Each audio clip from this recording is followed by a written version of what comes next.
हरे कृष्णा। आप सभी का मेरे YouTube चैनल पर हार्दिक स्वागत है। भगवान श्री कृष्ण की कृपा आप पर और आपके पूरे परिवार जनों पर बनी रहे। आप मेरे चैनल पर हर दिन नियम से माघ मास महात्म्य की कथा सुन रहे हैं।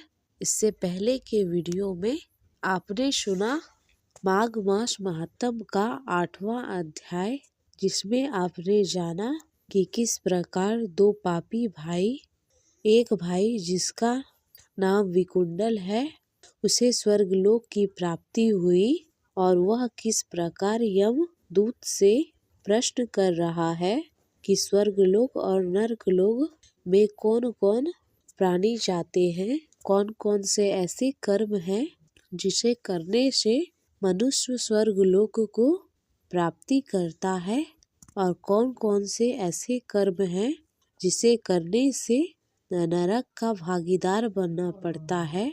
आज सुनिए माघ मास का महात्म्य का 9वां अध्याय, जिसमें यमदूत विकुंडल को बताते हुए आगे कहते हैं कि मध्याह्न के समय आया हुआ अतिथि, मूर्ख, पंडित या पापी कोई भी हो, वह ब्रह्मा के समान होता है, जो रात के थके हुए भी भूखे ब्राह्मण को अन्न जल देता है। मध्याह्न के समय जिसके घर आया हुआ अतिथि निराश नहीं जाता, इसलिए अतिथियों की सेवा करने वाला मनुष्य हमेशा स्वर्ग को जाता है। अतिथि के बराबर कोई धन संपत्ति या हित नहीं है। बहुत से राजा और मुनि अतिथि सत्कार से ही ब्रह्मलोक को प्राप्त हुए हैं। हे विकुंडल, जो एक समय आलस से भी अतिथि को भोजन कराते, वह कभी यम के द्वार नहीं जाते।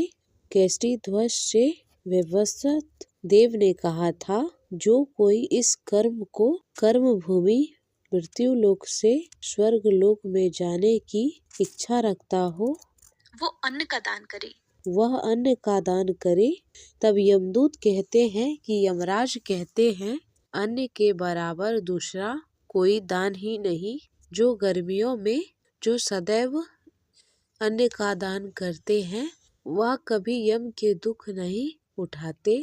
जो अपने किए हुए पापों का प्रायश्चित करते हैं, वह कभी नरक को नहीं देखते और प्रायश्चित न करने वालों के मनुष्य नरक में अवश्य जाता है। जो कर्म से, मन से और वचन से किए हुए पापों का प्रायश्चित करता है, वह देव और गंधर्व को से सुशोभित स्वर्गलोक की प्राप्ति करता है। जो व्रत तप तीर्थ करते हैं और जितेंद्रिय हैं, वह भयंकर यम को नहीं देखते हैं, ना ही अकाल मृत्यु का शिकार होते। नित्य धर्म करने वाले, दूसरे का अन्न भोजन और त्यागने वाला, नित्य स्नान करने से बड़े बड़े पापों का नाश होता है, वह यम को नहीं देखता।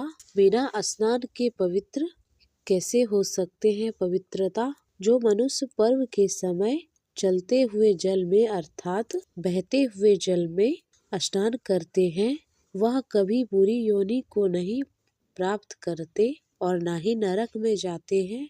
माघ मास में प्रातः काल स्नान करने वाले मनुष्यों को नियम पूर्वक तिल पात्र और तिल कमल का दान करनी चाहिए। यमदूत आगे कहते हैं, हे विकुंडल, पृथ्वी, सोना, गाय परम दान करने वाला स्वर्ग से नहीं लौटता। बुद्धिमान पुण्यतिथि, व्यतिपात, संक्रांति आदि के दिन थोड़ा सा भी दान करके बुरी गति को प्राप्त नहीं होते। सत्यवादी, मौन रहने वाला, मीठा बोलने वाला, क्षमाशील, नीतिवान, किसी की निंदा न करने वाला, सब प्राणियों पर दया भाव रखने वाला, पराये धन को तिर्य के समान समझने वाला मनुष्य कभी नरक नहीं भोगता। हरे कृष्णा। माघ मास महात्म्य का 9वां अध्याय समाप्त हुआ।